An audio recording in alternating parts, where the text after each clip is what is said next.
The rain came down in steady sheets that afternoon, the kind that soaks through your clothes and your spirit. Daniel Price, a 35-year-old contractor, had just wrapped up a miserable job interview when he ducked into a diner on the edge of town. His hands were calloused, his wallet nearly empty, and his heart heavier than usual. He wasn't expecting anything from the day, certainly not a proposal, not from a child. "Excuse me, mister." A small voice piped up from the booth behind him. Daniel turned to find a boy no older than 6 standing beside him, clutching a crayon-scrawled drawing in both hands.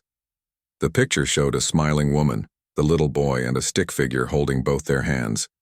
The caption read, "Please marry my mom. She's all I have left."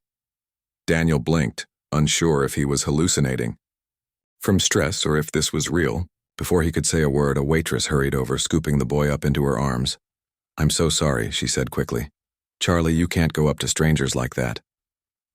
The woman's name was Elena, and even with her frizzy ponytail, worn-out shoes, and the exhaustion etched into her face, she had a grace about her. There was something raw and beautiful in how she apologized, like someone who'd had to carry too much for too long. Charlie looked at Daniel with wide, hopeful eyes. "You look kind. You smiled at my mom.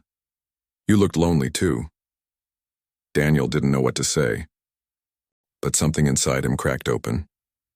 Over the next few weeks, Daniel became a regular at that diner, not because the coffee was any good, but because Charlie would run up to him with drawings, jokes, or questions about hammers and nails.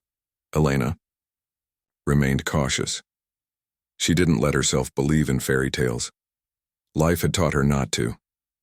Her husband, a firefighter, had died in the line of duty 2 years ago. She'd been working double shifts to make ends meet ever since. Her mother, who helped raise Charlie, had passed just 4 months ago. They had no one. "I'm not looking for pity," Elena told Daniel once, when he offered to fix her broken porch steps for free. "I just want to raise my son right.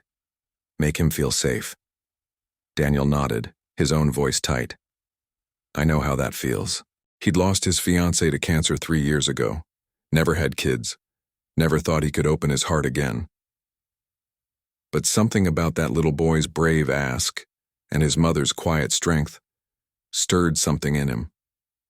One morning, Daniel came in to find the diner closed.